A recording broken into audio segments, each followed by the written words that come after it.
So welcome back to DC Silver Age Storytime, and today's story comes from Superman 136, published in April 1960 with story by Jerry Siegel and art by Al Plastino. Saving worlds, rescuing lives, smashing crime syndicates is no laughing matter. Using his amazing superpowers in behalf of justice is serious business for the Man of Steel. But no one, not even a Superman, can escape occasionally getting involved in a situation that is chock full of belly laughs. It happens when Superman becomes the super clown of Metropolis. Haha, look at Superman making believe he's a bird. Sorry, Superman, but if you want to win that $1 billion, you've got to be funnier. Whew, fighting super menaces is easier than making this wealthy sourpuss laugh. So we open at the Daily Planet, and Lois says, "Look, Clark, according to this news flash, billionaire Sad Sam Smith urgently wants to see Superman right away." I was kind of wondering if billionaires was even a thing in 1960, but it goes all the way back to 1920 or something with Rockefeller. Um, so Superman, I guess, because he's a billionaire, he rushes out, although maybe he'd rush out for anyone, I don't know. So there's Sad Sam. Superman says, "Why do you want to see me, Sad Sam?" "Because I am dying." Why didn't he just call him Sam? Um, no, I'm not going to beg you to save my life. My doctors have assured me that is quite impossible. All I want you to do, Superman, is make me laugh. Laugh? Yes, I have never known what it is to laugh before I die. To laugh. Before I die, I want to know how it feels to rock with laughter. They say there's nothing like it. If anyone, including you, can make me laugh, I will bequeath my entire fortune of $1 billion to the Metropolis Orphan Fund. That's a lot of money going to orphans. And if all effort fails, then my fortune dies with me. The moment I stop breathing, an electronically triggered device will destroy my savings and my emptied factory in a series of well-planned explosions.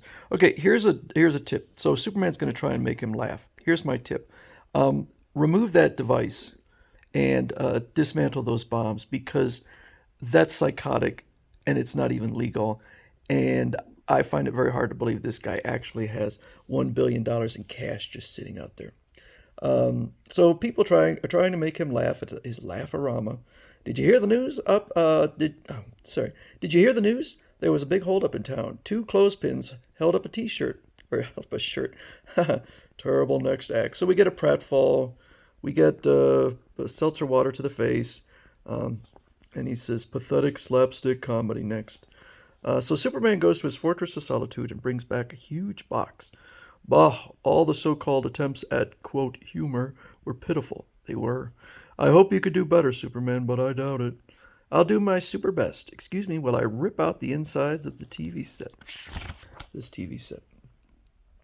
So he tries to. I will now give an imitation of. This is how your TV reception always looks when you're especially anxious not to miss a certain program. Uh, You've ruined a perfectly good $500 TV set, which is a weird thing for a billionaire to say.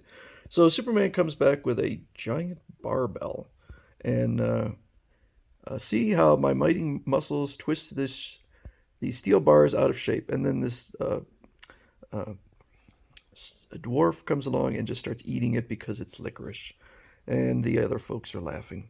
Yawn. Silly anthropoids, wearing out your hairy knuckles on my invulnerable head. Don't you know nothing can knock me out? Except again the vertically challenged man. So then he grabs Sad Sam and carries him out.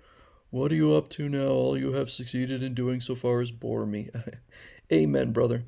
So he brings back a mile-long hero sandwich for a hero. Then he cuts a ton of onions.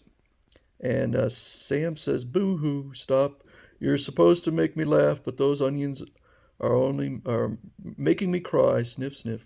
And then he creates a gigantic custard pie, and the small guy trips him into it. "Sorry, Superman, but it isn't funny." That is true. That is true. So he does a little bit more physical humor, blows a huge balloon or a bubble with chewing gum.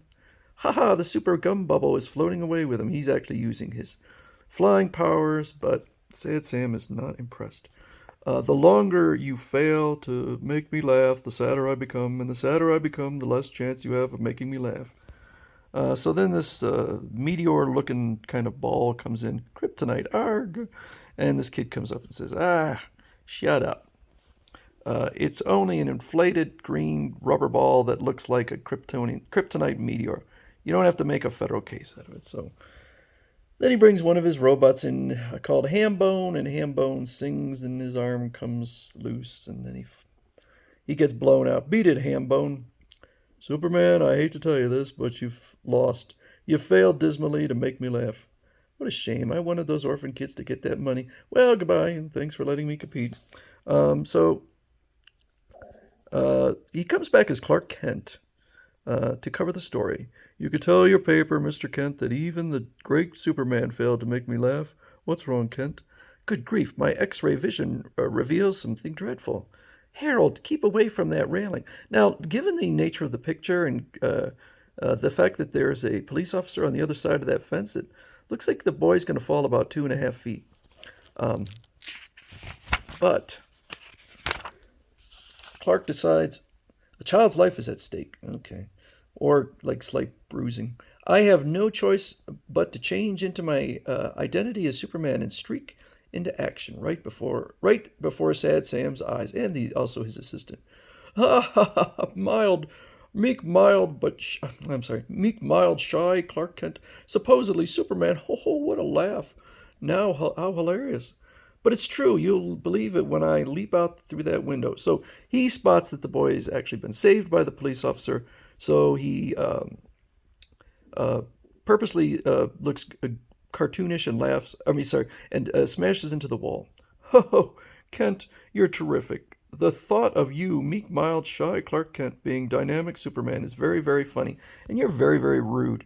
The $1 billion, I guess that's what his intention is. The $1 billion uh, will go to the orphan fund, thanks to you, Kent. You are a very funny, funny fellow. If Sad Sam knew the truth, he'd laugh even harder." A month later, "They call him Happy Sam now, Clark, because he can't stop laughing, because you're so pathetic. Whenever he thinks of you, his spirit's raised, his health has improved, and he's now working on his second billion." What a mad finish for my zany adventures. Yeah, this story is one I really, really didn't like. I always remember this one.